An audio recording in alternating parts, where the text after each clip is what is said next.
É sempre comum a gente ver o povo pedir dinheiro. Tem até um caso muito engraçado que eu vou contar pra vocês depois, quando eu ainda era diácono na Catedral de Uberlândia. Conta aí, ué. Eu era diácono novo, menino novo, né? Eu tinha uns 27, 28 anos, menos, 26, 27. Eu era diácono na Catedral de Uberlândia. E uma vez um grupo de senhoras da Catedral me procurou porque tinha muitos bêbados na porta da igreja. Aquilo estava incomodando as senhoras que entravam para rezar, né? E aquele dia, coincidentemente, eu ia fazer a celebração e eu fiquei me questionando sobre o que incomodava nos ricos. Ali a presença dos bêbados na praça, né? E na porta da igreja.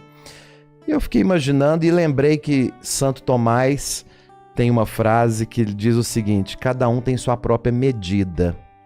Porque Santo Tomás ele tomava o vinho na hora do almoço com os outros monges dominicanos e enquanto ele produzia a sua teologia, ele produzia tomando vinho.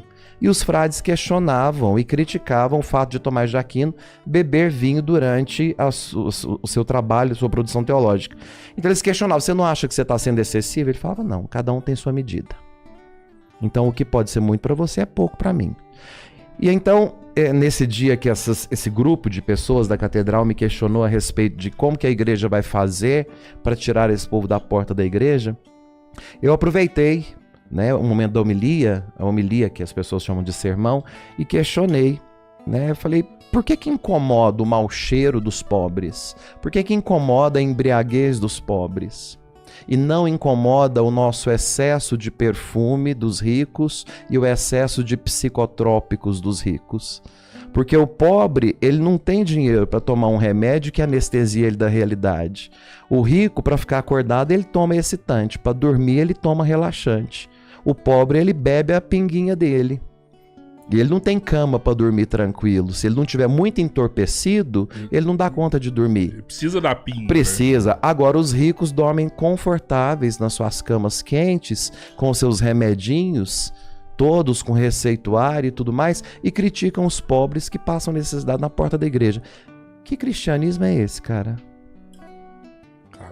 O povo da igreja foi tudo embora, então, a grande parte. Na verdade, assim, o povo questiona, é claro que eles vão reclamar, vão no bispo e fala, porque o padre tá falando isso e aquilo. Mas eu sou padre para pregar o evangelho, não tô aqui para falar o que você quer ouvir, não.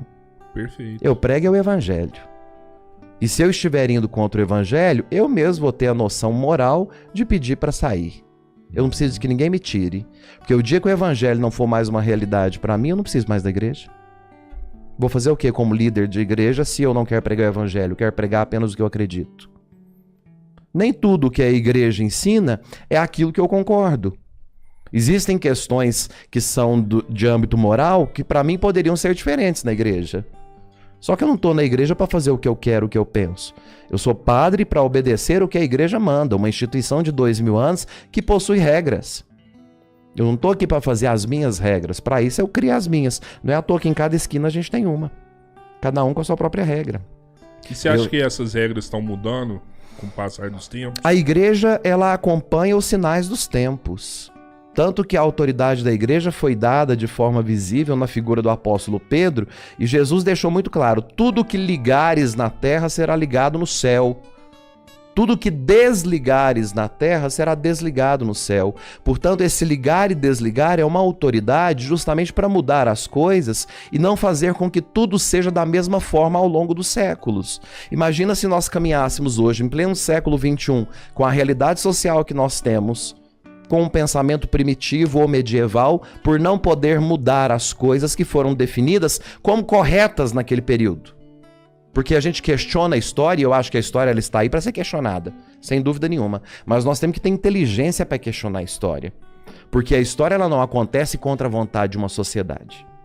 Nós questionamos a idade primitiva, mas nós temos que ter consciência que para a época, para a mentalidade da época, aquilo era extremamente normal, cômodo, lícito. Idade média, que muita gente critica, né, sobre o poder estatal da igreja no período da Idade Média, é tão criticado, e tem que ser criticado mesmo, porque a crítica nos ajuda pelo menos a elucidar e ter um pouco de sabedoria para evitar da gente repetir os mesmos erros.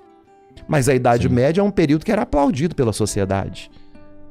O circo ele só se mantém se ele tiver espectadores. Assim acontece com toda instituição. E às vezes é uma coisa que a gente não entende, até porque às vezes tem... por exemplo, hoje, eu não sei como a gente faria. Eu tô te falando porque eu vejo a igreja hoje cada vez mais menor, né? Mas cada vez menor, mais sujigada e com muito apoio para que ela, parece que com pessoas direcionando para que ela acabe.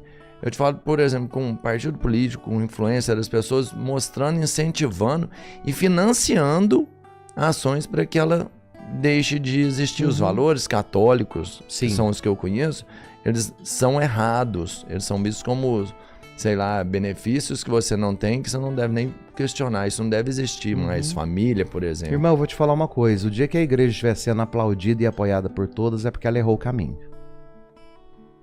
A igreja ela nunca vai ser aplaudida e aceita por todas. O dia que isso acontecer é porque ela está errada. Nós erramos o caminho. A igreja sempre foi perseguida. Nós seguimos um Deus que foi crucificado e humilhado no alto da cruz. Nós não seguimos um Deus que veste-se de pompa e é aplaudido. O dia que a igreja for aplaudida em tudo que faz é porque nós perdemos o caminho. Então não me preocupa quando a gente fala de perseguição, quando a gente fala que a igreja é criticada, que a igreja está sofrendo isso e aquilo. Graças a Deus. Sempre foi assim, há 2000 anos. E vai ser enquanto existir a igreja. Porque ela é conduzida pelo Espírito Santo. E ninguém é batizado para ser aplaudido. A gente é batizado para assumir um compromisso de carregar a cruz. Não que o sofrimento seja uma virtude que a igreja nos impõe e que a gente seja obrigado a abraçar a dor e não fazer nada para mudar isso. Pelo contrário, as pessoas têm uma ideia de que cristianismo é sofrimento. É claro que num período, sobretudo de colonização, a ideia da pobreza, período pós-medieval em que a igreja tinha muito valor pelo dinheiro, muita a venda de indulgências, né, aquela coisa toda presa muito ao dinheiro, fez com que nascesse um recalque emocional dentro da igreja, pós-Idade Média, de que o dinheiro era abominável. Então as culturas mais católicas, sobretudo a Península Ibérica de Portugal e Espanha, que foi justamente quem colonizou a América, veio com essa mentalidade de que nós temos que ser pobres, em detrimento do excesso da usura do dinheiro no período medieval. Então o catolicismo colocou na cabeça do povo, naquele período, sobretudo século XV e XVI, de que o dinheiro era pecaminoso, em detrimento do protestantismo, que você pega, por exemplo, a Inglaterra e as colônias inglesas, que são todas prósperas. Você pega as colônias espanholas e portuguesas, você vê no que deu. Os caras permitiam lucro, né? Justamente porque a mentalidade de que o dinheiro era pecaminoso vinha em detrimento do excesso de usura do período medieval. Então não houve um equilíbrio. Esse equilíbrio só vai ser conquistado muitos séculos depois. Para entender que o dinheiro não é o problema, a usura é o problema. Porque da mesma forma que existem muitos ricos que são extremamente caridosos e piedosos e santos, existem pobres que são soberbos e que são extremamente anti-caridade. Então não é o dinheiro, é uma questão de caráter. Por isso eu volto naquilo que foi o começo da nossa conversa. Religião não define caráter de ninguém. E eu acho engraçado quando a pessoa se identifica, não porque eu sou católico, não porque eu sou evangélico. E daí? E daí? Desde quando que a religião passou a dizer o seu caráter? Na Idade Média, quando a igreja era o Estado, você dizer que era um membro da igreja era importante, podia abrir portas para vocês. Hoje em dia, não. Hoje em dia, o que conta é o que você faz, são as suas atitudes. E estar em banco de igreja não garante liciedade a ninguém.